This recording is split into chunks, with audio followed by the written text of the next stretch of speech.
August 13th, 1945, 11:23 in the morning.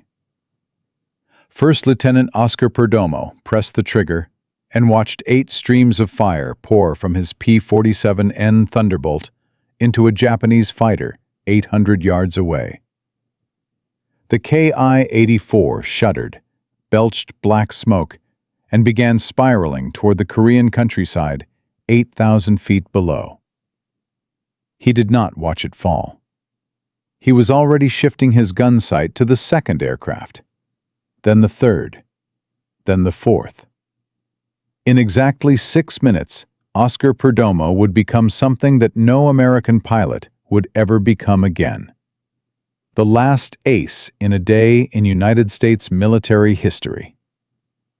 But at this moment, diving through a sky filled with 50 Japanese fighters, he had no idea the war would end in 48 hours. He had no idea that Emperor Hirohito was meeting with his war council at that very moment, debating surrender. All he knew was that his aircraft carried a name painted on the nose: Lil May's Meat Chopper. And that name was about to be earned in blood.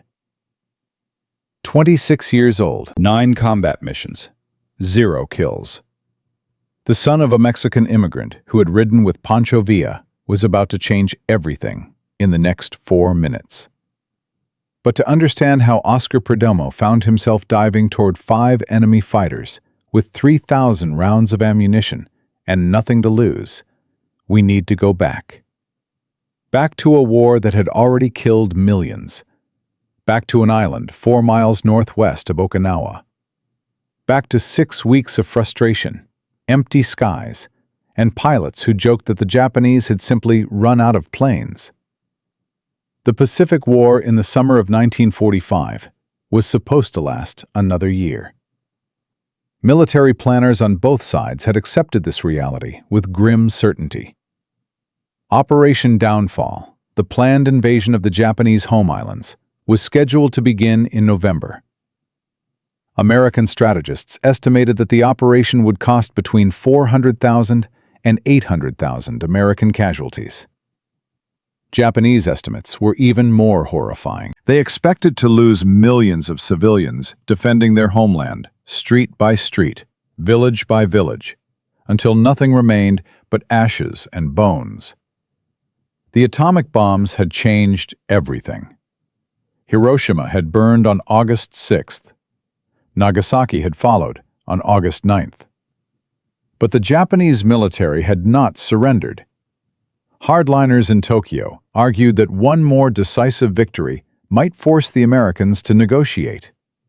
One more demonstration of Japanese resolve might save the empire. The war continued because nobody had told the pilots it was over. On Ieshima, a tiny coral island that served as an unsinkable aircraft carrier for American fighter groups, the 57th Fighter Group had been flying missions for 6 weeks without encountering meaningful resistance. They had escorted B-29 superfortresses on bombing runs over Japan. They had strafed airfields and harbor facilities. They had burned thousands of gallons of aviation fuel on missions that felt more like training exercises than combat operations. The Japanese were hoarding their aircraft. Everyone knew it. Intelligence reports confirmed that thousands of planes remained hidden in caves, dispersed to secondary airfields, camouflaged beneath trees and netting. The enemy was saving everything for the invasion, preparing for a final apocalyptic battle that would decide the fate of the Pacific. Pilots in the 57th began to wonder if they would ever see actual combat. They had trained for years, crossed an ocean, and stationed themselves within striking distance of the enemy homeland. And now they flew mission after mission into empty skies. The frustration was palpable. Men who had volunteered to fight found themselves delivering bombs to targets that never shot back. The Japanese seemed to have vanished from the air entirely.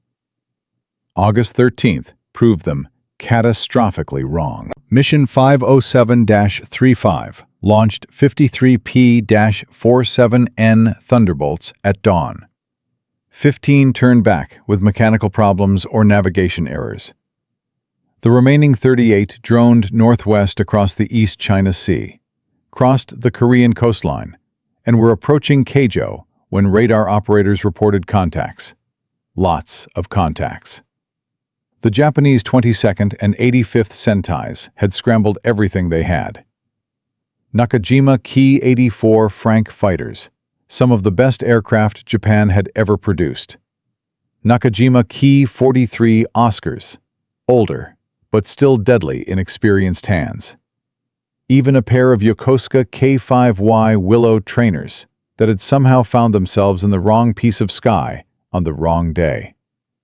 50-plus Japanese aircraft rising to meet 38 American Thunderbolts. The odds favored the enemy. The distance from home favored the enemy. Everything about the tactical situation suggested that American pilots should have been cautious, conservative, focused on survival rather than victory. Oscar Perdomo had other plans. He had grown up in East Los Angeles, the son of immigrants who had crossed the border seeking a better life. His father had ridden with Pancho Villa during the Mexican Revolution, a detail that seemed almost impossibly romantic to American ears. The family had settled in California, worked hard, built something from nothing. Oscar had found employment at the Pacific Milk Crate Company before the war, a job that paid the bills but offered little in the way of excitement or advancement. Then Pearl Harbor happened. Then everything changed. He had enlisted in the Army Air Forces because flying seemed like the most direct path to making a difference. The training had been brutal, the competition fierce. Thousands of young men wanted to become pilots, but only a fraction possessed the combination of reflexes, judgment, and nerve required to survive aerial combat. Perdomo had made the cut. He had earned his wings. He had shipped across the Pacific to join the 57th Fighter Group on Ieshima, where he had waited and waited and waited for the enemy to appear. The P-47N Thunderbolt he flew was a machine designed specifically for the Pacific Theater. Republic Aviation had taken the already formidable P-47D and transformed it into something even more impressive. The wet wings carried 93 gallons of fuel in each wing root, giving the aircraft the range to escort bombers all the way to Japan and back. The total fuel capacity exceeded 1,200 gallons when external tanks were fitted. The Pratt & Whitney R2800 radial engine produced 2,800 horsepower, enough to push the 7-ton fighter past 460 miles per hour in level flight. 8 Browning .50 caliber machine guns provided firepower that could tear apart any aircraft in the sky. The Thunderbolt was not agile. It could not turn with Japanese fighters or climb as fast. But it could dive like nothing else in existence, and when it caught an enemy from above and behind, the mathematics of aerial combat became brutally simple. Perdomo had named his aircraft Lil May's Meat Chopper. The nose art showed a baby in a diaper chomping a cigar, wearing a derby hat, clutching a rifle. It was a tribute to his infant son Kenneth, waiting back home in Los Angeles with his mother. The artwork seemed almost comical, a cartoon baby painted on the nose of a killing machine. But the name would prove prophetic in ways that Perdomo could never have imagined. The morning of August 13th began like every other mission. Pre-flight briefing at 0400, takeoff at dawn. The long drone across the East China Sea, watching fuel gauges tick downward, scanning empty skies for threats that never materialized. Perdomo had flown this route 8 times before without firing his guns in anger. He had begun to wonder if he ever would. Then the radio crackled with contact reports, and everything changed. The Japanese formation appeared as specks against the morning sky, growing larger with terrifying speed. 50-plus aircraft, more than Perdomo had ever seen in one place. The enemy pilots were aggressive, experienced, determined to prove that Japan still had teeth. They broke into attack formations and came screaming toward the American Thunderbolts, with every intention of sending them burning into the Korean countryside. Perdomo selected 3 trailing fighters from the enemy formation. Standard tactics: hit the rear aircraft first. The leaders would not know they were under attack until their wingmen started dying. He pushed the throttle forward, felt the Thunderbolt surge with power, and watched the distance close. 2,000 yards, 1,500, 1,000. At 800 yards, he centered his gun sight on the nearest enemy fighter and pressed the trigger. The first burst caught the Ki-84 exactly where he had aimed. Engine cowling, cockpit. The Japanese fighter shuddered under the impact of .50 caliber rounds, each bullet carrying enough energy to punch through armor plate. Black smoke erupted from the engine.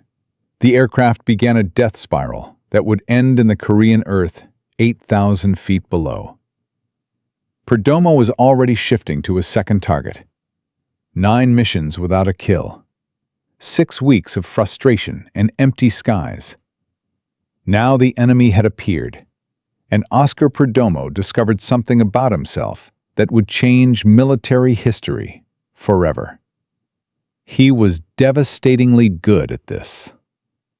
The Ki-84 Frank was Japan's finest fighter in August 1945.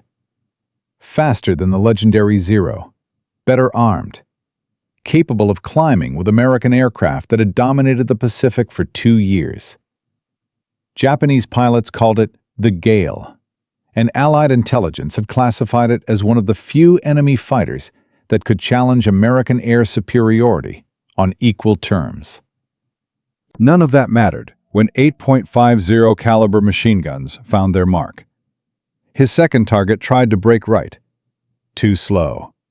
The P-47N could not turn with a Japanese fighter, could not match its climb rate, but it could pour destruction into any aircraft unfortunate enough to be caught in its gun sight.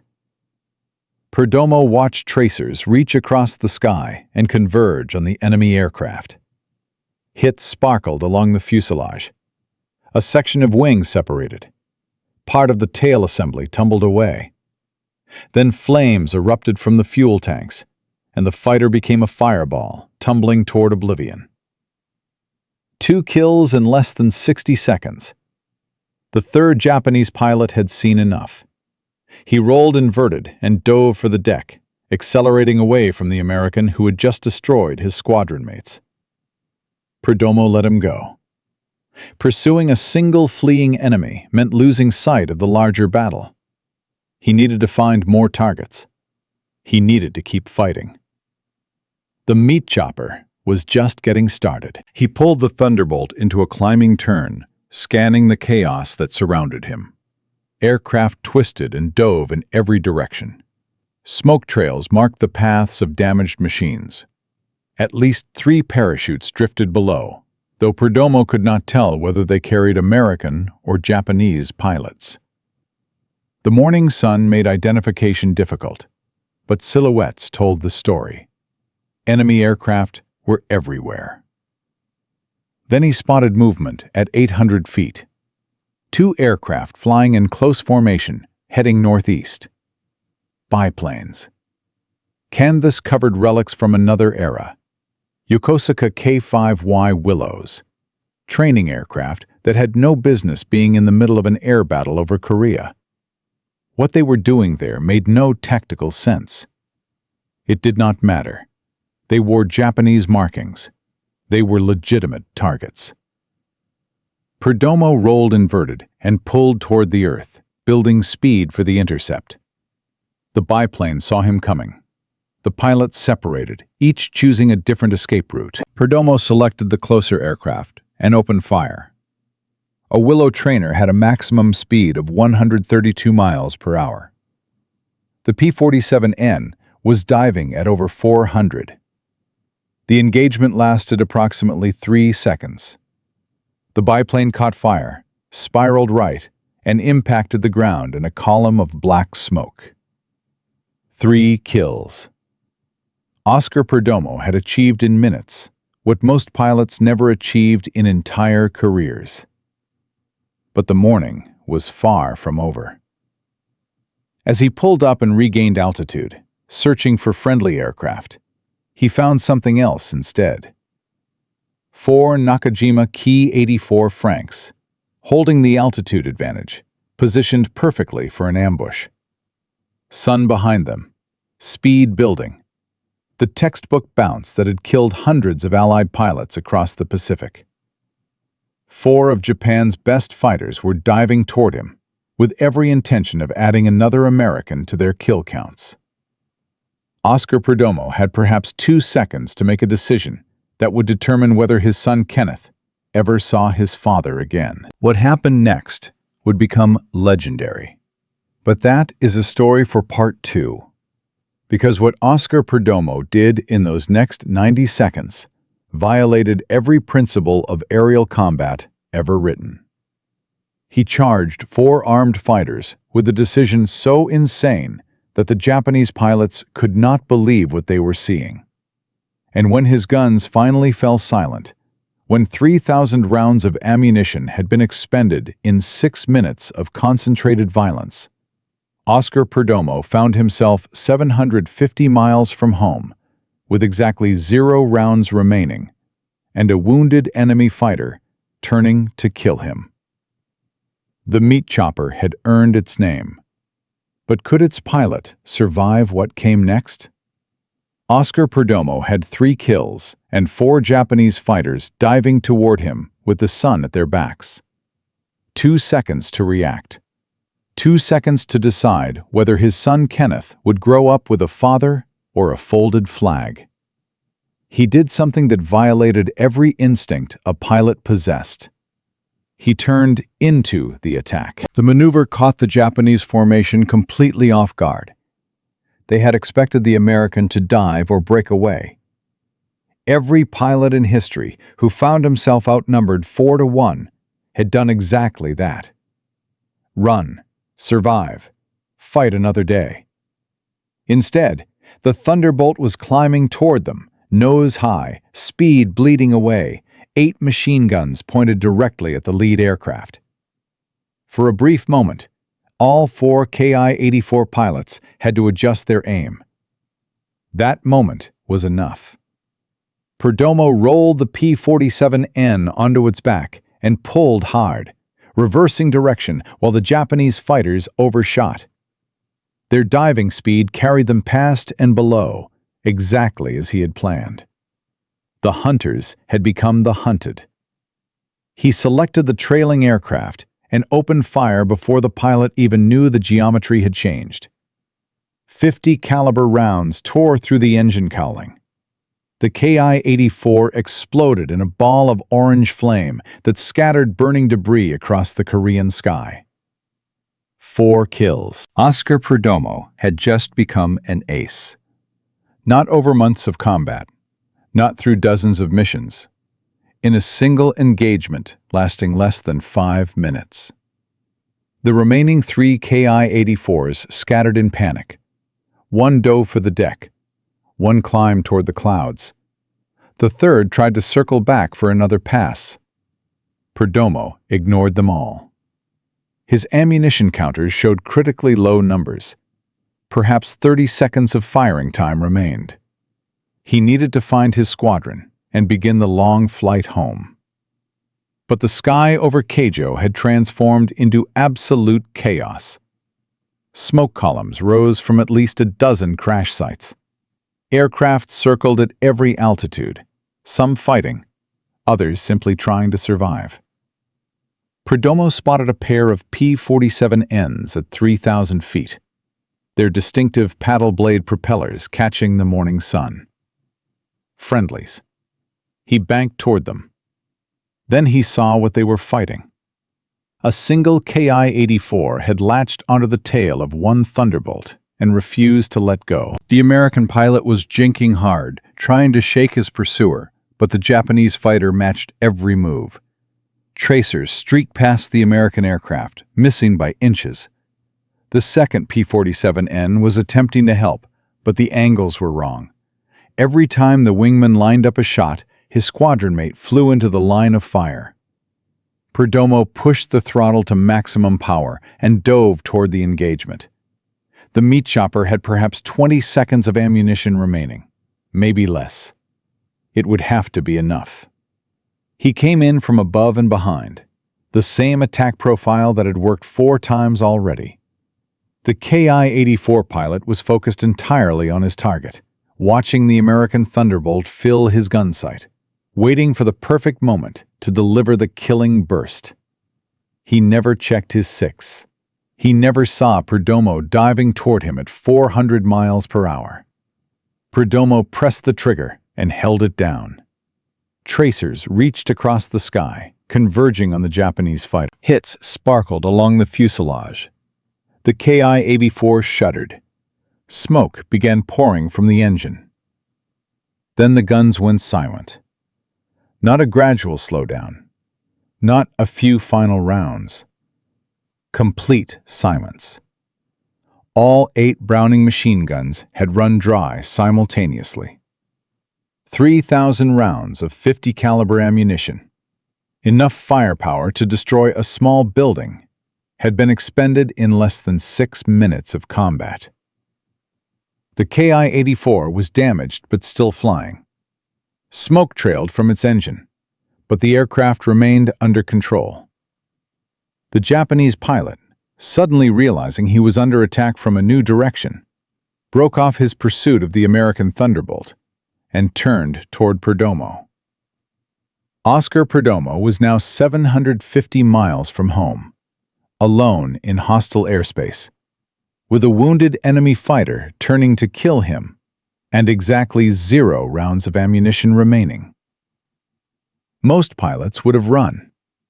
The mathematics demanded it. An unarmed fighter against a damaged but still dangerous enemy represented a calculation with only one rational answer. Dive for the deck. Use the Thunderbolt's superior speed. Put as much distance as possible between yourself and the threat. Return to base. Live to fight another day. Oscar Perdomo did not run. The Ki-84 completed its turn and pointed its nose at the American Thunderbolt. The Japanese pilot could see the distinctive checkered cowling of the 57th Fighter Group. He could not know that the aircraft in front of him had expended every round of ammunition. From his perspective, this was simply another American who needed killing. Perdomo watched the enemy fighter stabilize and begin its attack run. Smoke still poured from the damaged engine, but the aircraft was flying. The Japanese pilot had guns. Perdomo did not. The next 60 seconds would be determined entirely by skill, nerve, and the willingness to die. He turned toward the Ki-84. The maneuver made no tactical sense. An unarmed aircraft charging an armed enemy violated every principle of aerial combat ever written. But Perdomo understood something that mathematics could not capture. The Japanese pilot did not know the Thunderbolt's guns were empty. All he could see was an American fighter coming straight at him, nose to nose, at a combined closing speed of nearly 800 miles per hour. Aerial chicken. The deadliest game in the sky. The Ki-84 pilot flinched first. With his engine trailing smoke and an apparently armed enemy boring in, he broke right, abandoning his attack run. Perdomo followed, turning inside the Japanese fighter, maintaining the illusion of an offensive posture. Every second he kept the enemy defensive was a second his squadron mates could use to reach the fight. He keyed his radio and called for help. Somewhere in the chaos over Korea, another P-47N pilot heard the transmission. An American was in trouble. Engaged with an enemy, needed assistance. The response was immediate. Perdomo continued his deadly dance with the Ki-84. Turn, Counterturn, dive, climb. The Thunderbolt's empty guns pointed at the Japanese fighter again and again, each time forcing the enemy pilot to react defensively. The deception could not last forever. Eventually, the Japanese pilot would realize that no tracers were coming. Eventually, he would understand that his opponent was bluffing with an empty hand. The help arrived before that moment came. A second P-47N dropped out of the clouds at full power. The pilot had seen the engagement, understood the geometry, and positioned himself for a clean shot. The Ki-84 focused entirely on the Thunderbolt that had been chasing it for the past 90 seconds, never saw the new threat approaching from above. 8 50-caliber machine guns opened fire simultaneously. The Japanese fighter disintegrated under the concentrated barrage. Wings separated from fuselage. The engine tore free and tumbled earthward. What remained of the aircraft scattered across the Korean sky in a cloud of burning debris. 5 kills. Oscar Perdomo had achieved something that fewer than 100 American pilots accomplished during the entire war. He had become an ace in a single day. The last pilot in United States history to earn that distinction. But his war was not over yet. He was still 750 miles from home. His fuel gauges showed numbers that demanded immediate attention. And the sky over Korea still contained Japanese aircraft who wanted very much to kill him. The 57th Fighter Group began reassembling over the Korean coastline. Thunderbolts appeared from every direction, some trailing smoke, others showing visible battle damage. Squadron leaders conducted radio checks, counting aircraft, identifying who had survived and who had not. The morning's engagement had scattered the formation across 50 miles of Korean airspace. 20 Japanese aircraft had fallen to American guns. The 57th had lost none. It was the kind of kill ratio that commanders dreamed about. 20-0. The most one-sided aerial victory of the Pacific War's final month. But the mission was only half complete. Every pilot still had to fly home. 750 miles of open ocean stretched between Korea and Ieshima. No landmarks, no emergency airfields, no rescue ships positioned along the route. A pilot who ran out of fuel or suffered engine failure over the East China Sea had exactly 2 options. Ditch in the water and hope for rescue that would probably never come, or ride the aircraft down and die on impact.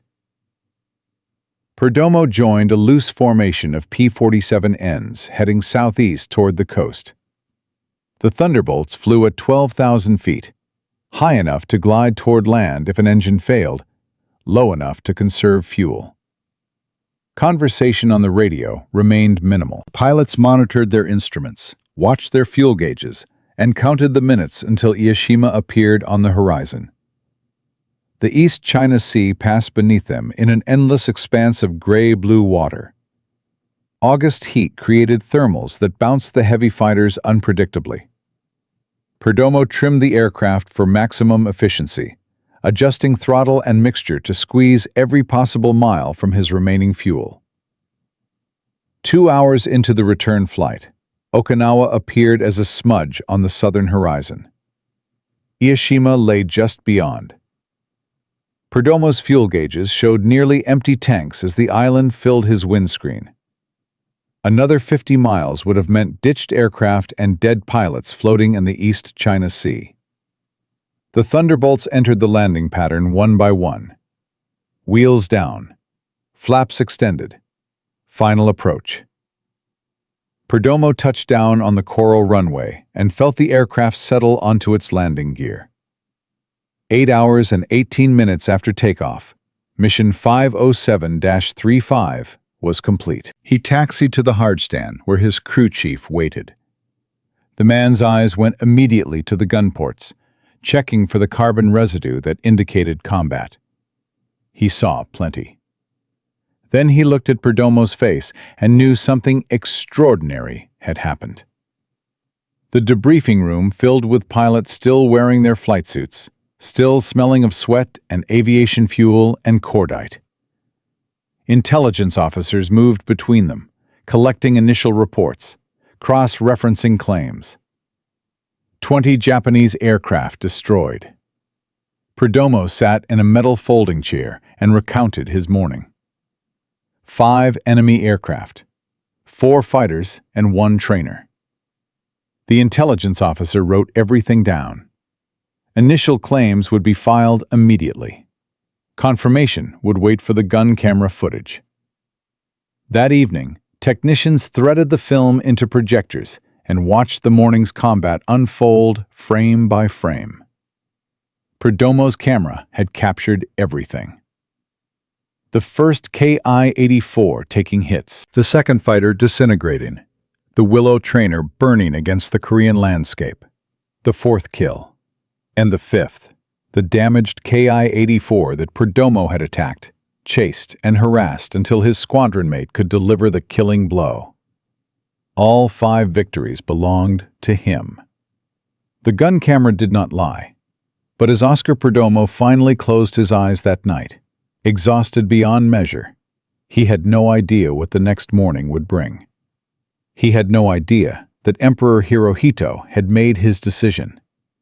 He had no idea that the war was about to end. And he certainly had no idea that 25 years later, the same skies over Korea would take something from him far more precious than any victory could ever replace. The meat chopper had earned its name, but fate was not finished with Oscar Perdomo. Not by a long shot. The next morning, August 14, 1945, Oscar Perdomo woke to the same routine that had governed his life for 6 weeks. Pre-flight briefing, mission planning, aircraft preparation. The 57th Fighter Group was scheduled for another strike into Korea. Intelligence officers had identified new targets. Crew chiefs loaded ammunition into gun bays. Pilots checked their aircraft and waited for the order to launch. The order never came. At 1200 hours local time, the radio crackled with news that changed everything. Emperor Hirohito had addressed his nation for the first time in history. His voice, broadcast over Japanese radio, announced what military hardliners had fought desperately to prevent. Japan would accept the terms of the Potsdam Declaration. Japan would surrender. The war that had killed 60 million people was finally over. Pilots on Yashima stood in silence as the announcement spread across the airfield. Some men cheered. Others wept. A few simply stared at the sky they would never have to fight in again. Oscar Perdomo looked at his P-47 Thunderbolt, the meat chopper sitting on its hardstand with fresh ammunition loaded in its guns. 24 hours earlier, he had expended every round in 6 minutes of concentrated violence. Now those guns would never fire in anger again. He had become an ace on almost the final day it was possible to become one. The timing seemed almost impossible to comprehend. 1 day later, and there would have been no enemy aircraft to fight. 1 day earlier, and some other pilot might have encountered that Japanese formation over Korea. The mathematics of fate had aligned perfectly, placing Oscar Perdomo in exactly the right piece of sky at exactly the right moment to write his name into history. The gun camera footage confirmed everything within days. Intelligence officers reviewed the film frame by frame, matching each burst of fire to each enemy aircraft destroyed. 4 Ki-84 Franks and 1 K-5Y Willow trainer. 5 confirmed victories in a single mission. The designation was official. Oscar Perdomo had achieved Ace in a Day status, joining an exclusive group of fewer than 50 American pilots who had accomplished the same feat during the entire war. The paperwork began immediately. Medal recommendations, citation drafts. The bureaucratic machinery of military recognition grinding into motion, even as the bureaucratic machinery of war wound down. Perdomo's commanding officers wrote glowing endorsements. His squadron mates provided witness statements. The evidence was overwhelming and irrefutable. 2 days after the surrender announcement, Perdomo witnessed something that few American pilots ever saw: Japanese aircraft approaching Ieshima. Not to attack, not to fight, to surrender. Mitsubishi G4M Betty bombers, painted entirely white, their red rising sun insignias replaced with green crosses. They carried the first Japanese representatives to coordinate their nation's capitulation. The same airfield that had launched Perdomo toward his 5 kills now received the enemy delegation. He watched the white-painted bombers touch down on the coral runway. He watched Japanese officers emerge in formal uniforms. He watched the beginning of the end of the war he had fought.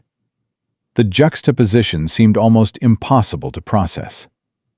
48 hours earlier, he had been killing men who flew aircraft just like these. Now those aircraft carried diplomats instead of bombs. The Distinguished Service Cross arrived with a citation that read like poetry written by bureaucrats. Extraordinary heroism in connection with military operations against an armed enemy. The second highest award for valor the United States Army could bestow, surpassed only by the Medal of Honor. The citation described his actions in precise military language. 5 enemy aircraft destroyed. Aggressive tactics in the face of superior numbers. Willingness to engage armed enemies with empty guns. Oscar Perdomo, the son of Mexican immigrants, the kid from East Los Angeles who had worked at the Pacific Milk Crate Company before the war, now stood among the most decorated pilots in American military history. The Air Medal with Oak Leaf Cluster followed. Then the Presidential Unit Citation for the entire 57th Fighter Group. Recognition upon recognition, each one adding weight to a morning of violence that had lasted less than 10 minutes. The 57th remained on Ieshima through the fall of 1945. Occupation duties replaced combat missions. Pilots flew patrols over a defeated Japan, watching for resistance that never materialized. The enemy had surrendered completely. The invasion that military planners had grimly accepted would cost millions of lives never happened. The atomic bombs had ended the war, but men like Oscar Perdomo had been prepared to fight until the very last day.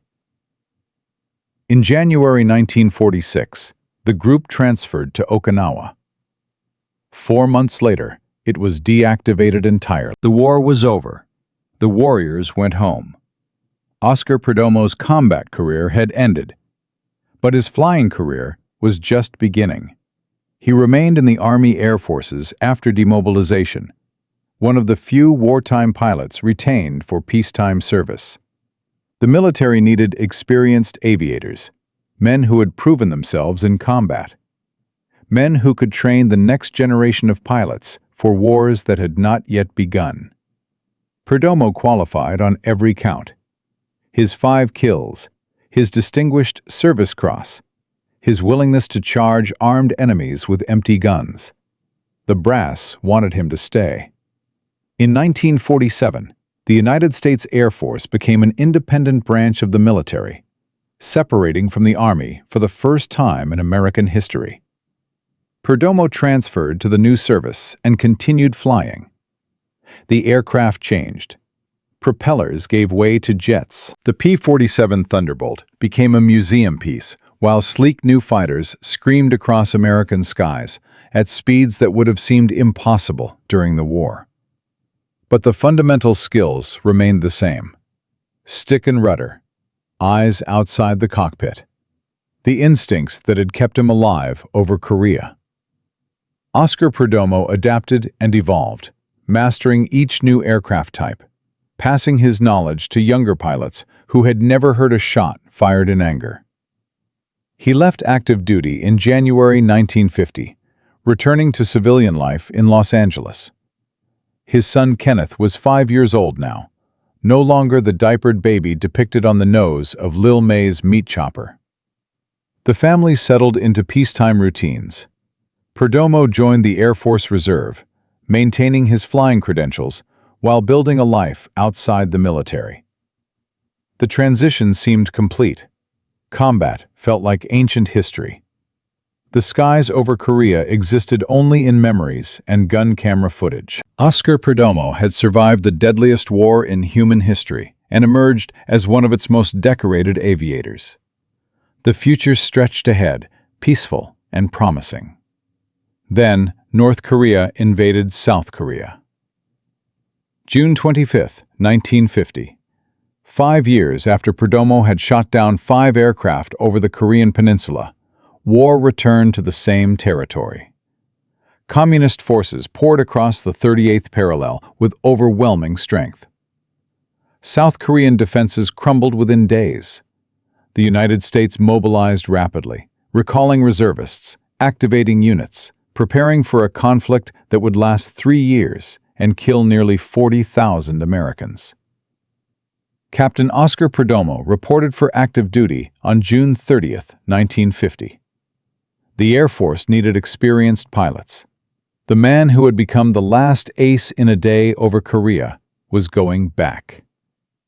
He flew F-84 Thunderjets and F-86 Sabres during his second war. The aircraft bore no nose art this time. No pictures of babies with cigars and derby hats. Kenneth was a teenager now, too old for that kind of tribute. The meat chopper existed only in photographs and memories. But Oscar Perdomo still knew how to fight. He flew training missions and qualified new pilots. He helped build the force that would battle communist MiGs over the Yalu River in some of the most intense aerial combat since World War II. American pilots shot down nearly 800 enemy aircraft during the Korean War. The men Perdomo trained contributed to that total. His experience, passed down through countless hours of instruction, saved lives that would never know his name. In February 1955, his skills saved lives one more time. Flying a T-33 trainer with a student in the rear seat, Perdomo's aircraft developed a severe fuel leak. Gasoline fumes filled the cockpit, burning his eyes, making it nearly impossible to see his instruments. The situation demanded immediate action. Most pilots would have ejected, abandoning the aircraft to save themselves. Perdomo stayed with the plane. He executed a dead-stick landing without engine power, nursing the crippled trainer down through procedures he had practiced 1,000 times. The aircraft touched down safely. Both he and his student walked away without injury.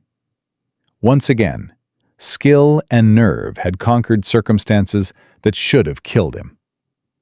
He retired from the Air Force in January 1958 with the rank of Major. 20 years of service, 2 wars, 5 kills in a single day. A Distinguished Service Cross. A career that most pilots could only dream about. The man who had charged Japanese fighters with empty guns finally stopped flying. Oscar Perdomo settled into civilian life in Los Angeles. He had a wife, a home, children who knew their father as something more than a name on a medal citation. The years passed quietly. The memories of Korea faded into stories told at veterans' gatherings, details that grew sharper or softer depending on the audience. He had survived everything. Japanese fighters diving out of the sun. Empty guns against armed enemies. 8-hour missions over open ocean where a single engine failure meant death. Fuel leaks and dead-stick landings. 2 wars that had killed millions. Oscar Perdomo had beaten odds that should have been impossible. But fate was not finished with him. His son, Chris Mitchell Perdomo, grew up hearing stories about the meat chopper, about 5 kills in 6 minutes, about a father who had charged armed enemies with empty guns and lived to tell the tale. The boy absorbed those stories the way sons absorb everything about their fathers, with admiration, with pride, with the unspoken desire to measure up. When Vietnam came, Chris Mitchell Perdomo enlisted. He became a door gunner on a UH-1 Iroquois helicopter, the iconic Huey that would come to symbolize an entire war. The same boy whose infant face had decorated the nose of a P-47 Thunderbolt now flew into combat, just as his father had done 25 years earlier. Oscar Perdomo understood what his son faced. He understood the fear and the chaos and the desperate mathematics of survival. He understood that combat reduced everything to simple questions. Will I live? Will I die? Will I see my family again? He prayed that his son would find the same answers he had found over Korea. But Vietnam was not Korea, and 1970 was not 1945. On May 5, 1970, Chris Mitchell Perdomo's helicopter crashed and exploded 5 miles southwest of Phu Vinh in South Vietnam. He was one of 3 crew members killed. The boy whose face had once meant hope and homecoming, the baby with the cigar and the derby hat, was gone forever. Oscar Perdomo had survived Japanese fighters. He had survived empty guns. He had survived 2 wars that should have killed him 100 times over. But he could not survive this. The loss destroyed him. The man who had shown such extraordinary courage in combat found himself facing an enemy that could not be outmaneuvered. Grief. The kind of grief that consumes everything it touches. The kind of grief that makes survival feel like punishment rather than victory. And in that grief, Oscar Perdomo made a choice that would lead him to his own ending. The final chapter of the meat chopper story is one that few people know. A chapter about what happens when heroes come home. A chapter about the price of survival. A chapter about a man who gave everything for his country and lost everything that mattered. That story comes next. Oscar Perdomo began drinking after his son died. The alcohol came slowly at first, a glass to dull the edges of grief, a bottle to fill the silence where a young man's voice should have been. Then it came faster. The man who had shown such extraordinary control in combat, who had made split-second decisions that saved his life and ended others, found himself unable to control the simplest thing, the need to forget. His wife watched helplessly as the hero she had married disappeared into bottles and memories. Friends from his military days tried to intervene. Veterans who understood combat trauma reached out with offers of help, of conversation, of anything that might pull Oscar back from the edge. He pushed them all away. The Distinguished Service Cross gathered dust in a drawer. The photographs of Lil May's meat chopper remained hidden, too painful to look at because they showed a baby who had grown into a man who had died in a helicopter over Vietnam. The cruelest irony was that Oscar Perdomo had survived everything the sky could throw at him, only to be destroyed by what happened on the ground. He had charged armed enemies with empty guns. He had flown 8-hour missions over open ocean, where a single mechanical failure meant certain death. He had beaten odds that should have been impossible. But he could not beat this. Major Oscar Francis Perdomo died on March 2, 1976, in Los Angeles. He was 56 years old. The official records do not specify the exact cause, but those who knew him understood. Grief had accomplished what Japanese fighters could not. The alcohol was merely the weapon grief chose to use. His family honored his final wish. They scattered his ashes over the Pacific Ocean, the same waters he had crossed so many times during the war. The last ace in a day returned to the sky one final time, dispersing into the wind and waves and endless blue that had defined his greatest moments. It was a fitting end for a man who had lived and fought and died in the air. But death was not the end of Oscar Perdomo's story. Death was merely the beginning of his legacy. The record he set on August 13, 1945, has survived nearly 80 years. No American pilot has achieved ace-in-a-day status since that morning over Korea.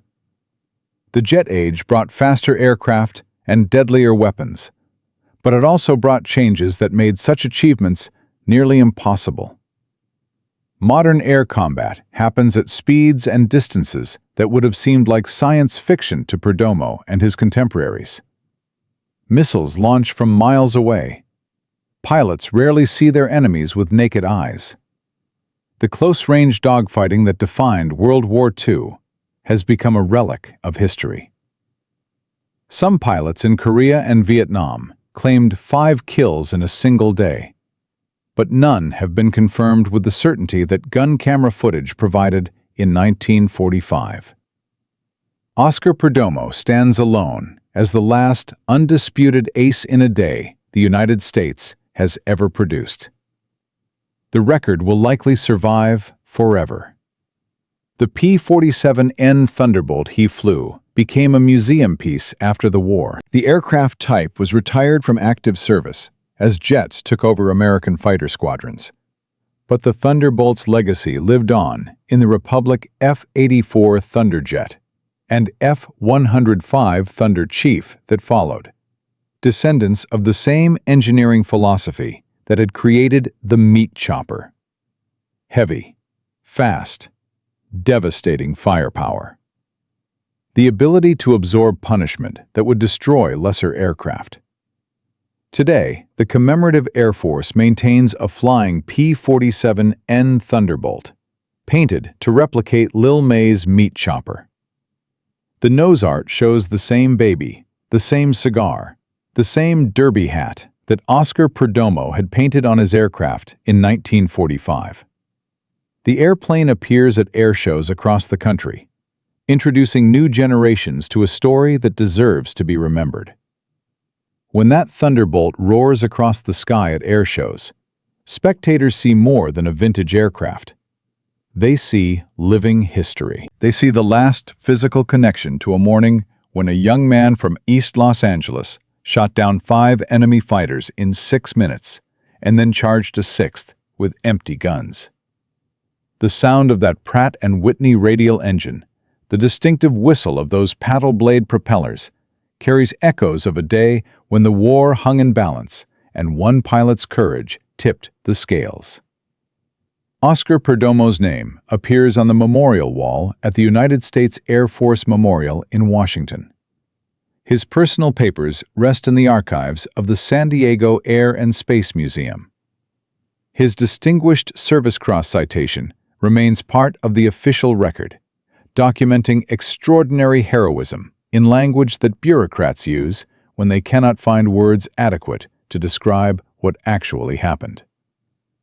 But the most important part of his legacy cannot be measured in medals or monuments.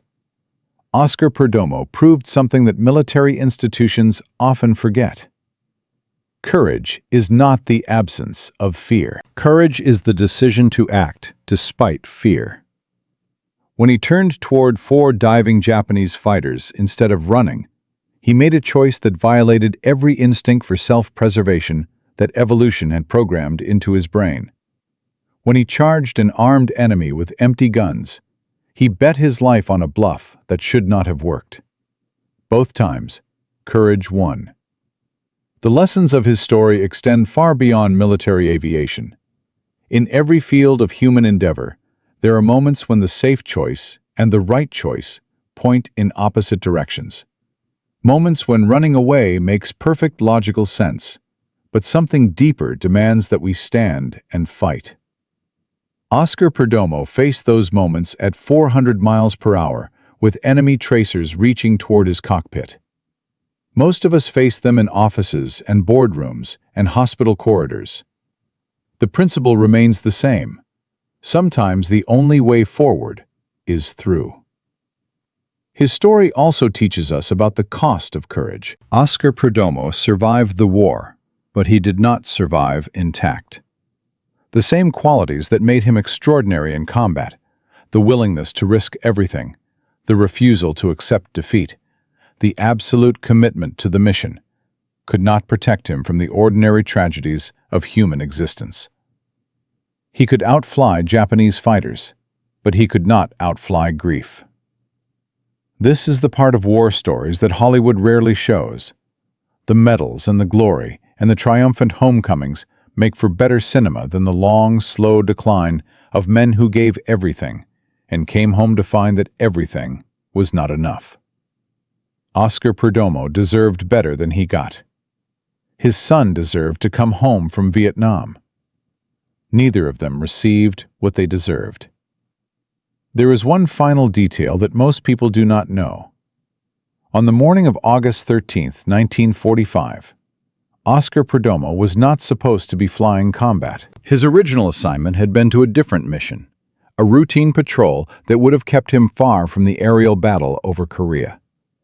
A last-minute change in the flight schedule put him in the cockpit of Lil May's meat chopper at exactly the moment when 50 Japanese fighters rose to meet 38 American Thunderbolts. If that schedule had not changed, someone else would have encountered those enemy aircraft. Someone else might have become the last ace in a day. Or perhaps no one would have. The Japanese formation might have scattered before any American pilot could claim 5 kills.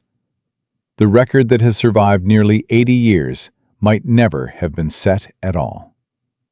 Fate placed Oscar Perdomo in exactly the right piece of sky at exactly the right moment. What he did with that moment was entirely his own choice. The same fate that gave him glory took everything else. His son, his health, his will to live. The mathematics of destiny balance the scales in ways that seem almost cruel in retrospect. 5 enemy fighters destroyed in 6 minutes of concentrated violence. 1 son destroyed in a helicopter crash over Vietnam. The numbers do not balance. They never will. But here is what matters. On the morning of August 13, 1945, a 26-year-old pilot from East Los Angeles, with 9 missions and 0 kills, faced a choice that most of us will never face. 4 enemy fighters diving toward him with the sun at their backs. 2 seconds to decide. Run or fight. Live safely or risk everything. He chose to fight. When his guns ran dry and a wounded enemy turned to kill him, he faced another choice: dive away and survive, or charge forward with nothing but nerve and bluff. Every rational calculation demanded retreat. Every instinct screamed for self-preservation. He charged anyway. Oscar Perdomo was not a perfect man. He was not a perfect father or husband or veteran. The end of his story carries none of the glory that the beginning promised. But for 6 minutes over Korea, he was exactly the man that moment required. Brave beyond reason, skilled beyond expectation, willing to bet his life on decisions that should not have worked. The meat chopper earned its name that morning, and Oscar Perdomo earned his place in history. If this story moved you, take a moment to hit that like button. Every single like tells YouTube to share these forgotten stories with more people who need to hear them. Subscribe and turn on notifications.